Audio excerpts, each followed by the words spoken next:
This is video number 3, Mount Baldy, Saturday, January 30th, and it's just a little after 3 now, about 3:01.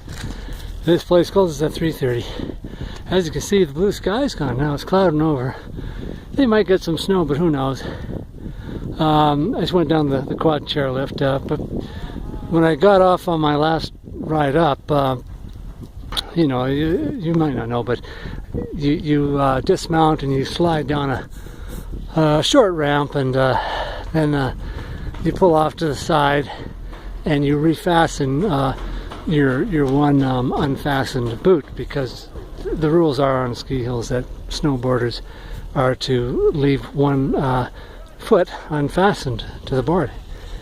And so when I was doing that, when I got dismounted and was you know, refastening my free foot, my right one, I was just cutting my board into the drift there so that it wouldn't slide away on me when I stood on it while doing that fastening job.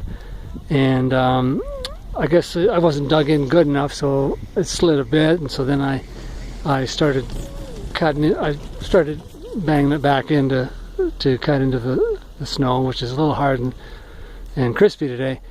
And then I noticed this little black thing on the snow, and it was one of the fittings. I'll just put the camera down here and you can, I don't know if you can see that or not, just that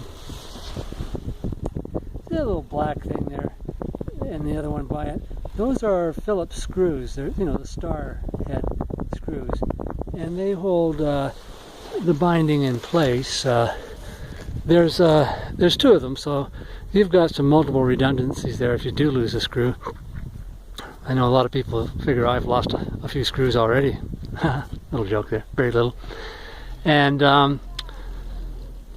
but you know, they are, you know, any pro shop probably has them in their junk drawer, but yeah, to me, I just don't want to lose that stuff, so I picked it up. And it was the housing, but it didn't have the female end, if you want to call it that, but I couldn't find the male and screw itself, but I did. Eventually I found it. I looked and I found it, so it's a good thing that they're black and the snow is white. And so then I just tightened it by hand and a little bit with my house key.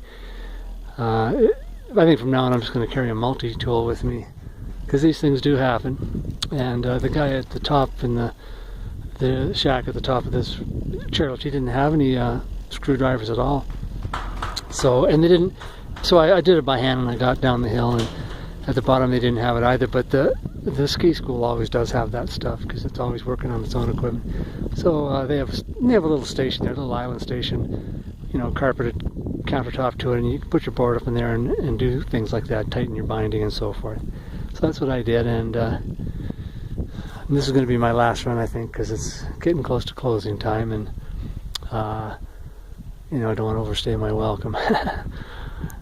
And so that's about all I'll say for now, guys. And other than that, I'm just going to sign off for now. Just a little bit of background there for you, just to show you what it's like sometimes.